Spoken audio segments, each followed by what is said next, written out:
What did I actually just wake up to?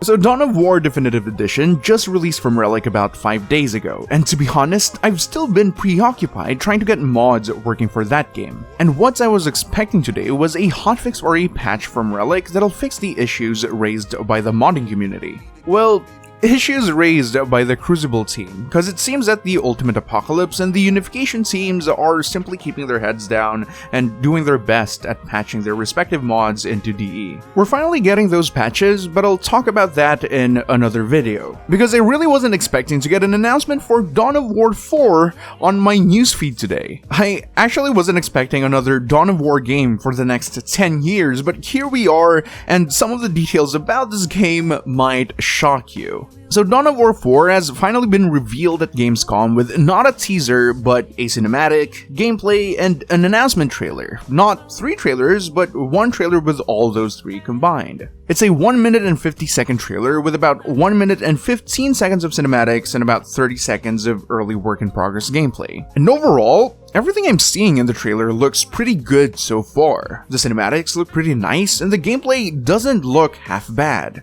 But let's get into the grits and chopa and dissect the trailer for every piece of information that we can find. First up, in Dawn of War 4, we will be revisiting the planet Kronos. Now if that doesn't get you excited, then it only really means that Dawn of War Dark Crusade didn't really mean anything special to you. So if you're new to Dawn of War, Dark Crusade was basically the second expansion for the original game, and arguably had the best campaign out of all 4 chapters. Dark Crusade was the game that really focused on Kronos. Now, it looks like Dawn of War 4 wants to build on top of that legacy by continuing the saga with a brand new modernized gameplay, a fresh new chapter to the Bloodraven saga, along with bringing back iconic races and introducing new ones never before seen in mainline Dawn of War. So looking at the trailer, of course, the iconic Bloodraven Space Marines will be making a return as the core Space Marine faction. And because this game will be set on Kronos, the Necrons will also be making a grand return to the series. Jumping to the gameplay section of the trailer, we can also see the Orcs making a return for more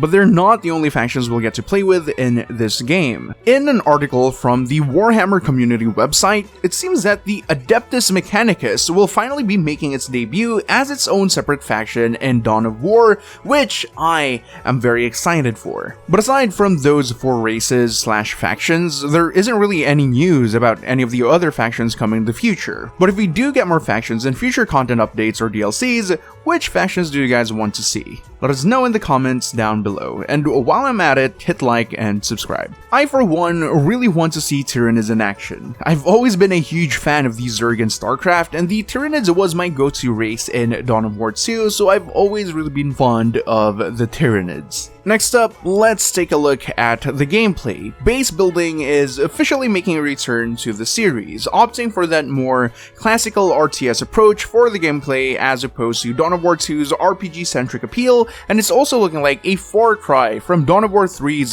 dumbed-down mobile-like design. So while the scaling of the units, the buildings, and the environment now look more scaled to proper real-world proportions, we could probably expect a gameplay experience closer to that of Dawn of War 1.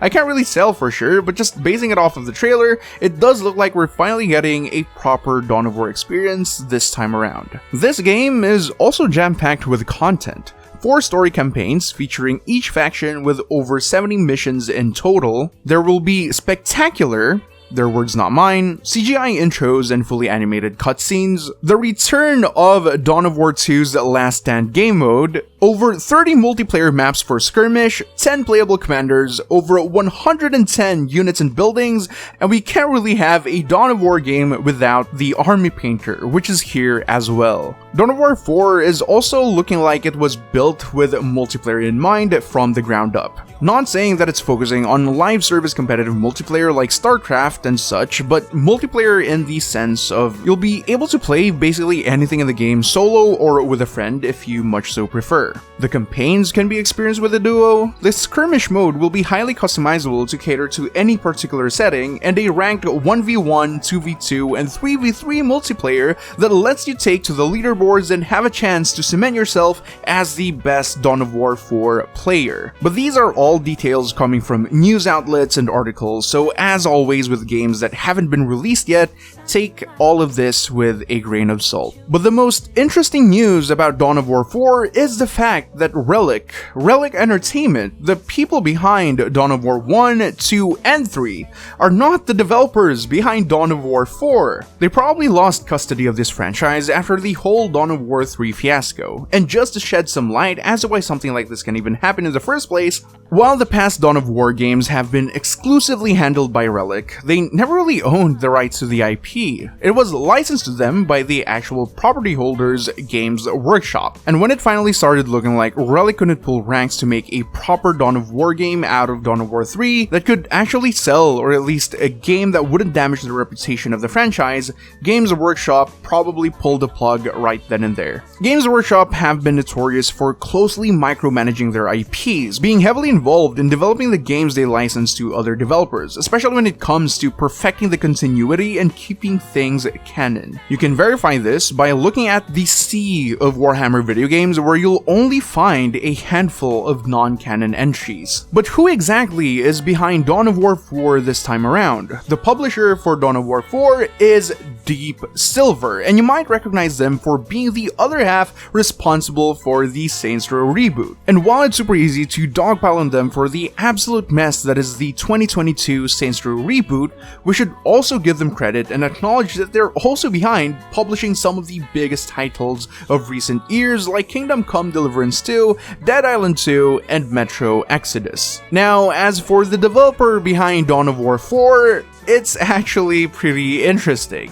The people working on Dawn of War 4 is none other than King Art Games. King Art Games is a pretty small indie game company with over 25 years of experience. I say small because they don't really have many games on their resume, but they are a company of 110 strong employees. So small in terms of fame and prestige, but many in terms of workforce, and perhaps now, with Dawn of War 4, rich in terms of resources. And I'm not really familiar with their past works aside from this one game called Iron Harvest, which is an alternate history Company of Heroes style RTS. It was obviously trying to be Company of Heroes, but it never really pierced through the veil of immersion that Relic mastered back in their THQ days. So while their game featured intricate storylines, awesome looking mechs, zeppelins, and many other steam and diesel punk contraptions, their game ultimately just kind of felt arcadey compared to the immersive theater of war that Company of Heroes subjected us to. But while it wasn't exactly Company of Heroes, Iron Harvest was still a pretty fun, pretty solid game on its own. And it's kinda weird how King Art Games already took a stab at Relic's work by introducing an alternative to one of Relic's beloved games. And now they're just straight up teabagging Relic by securing the production rights for the next Dawn of War game.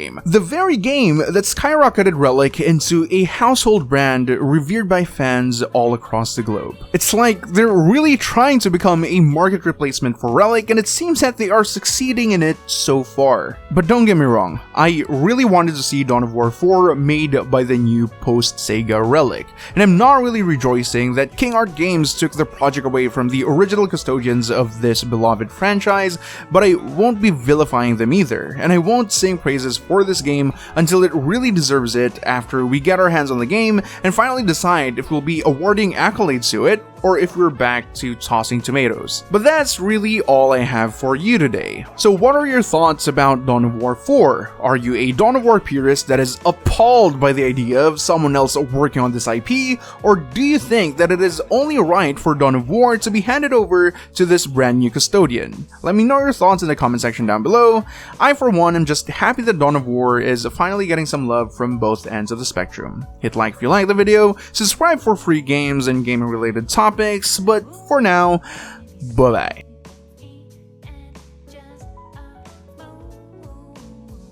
Get your shitty videos right here. Watch more, drop more views. We'll be back with more, so stay tuned to Revo Radio.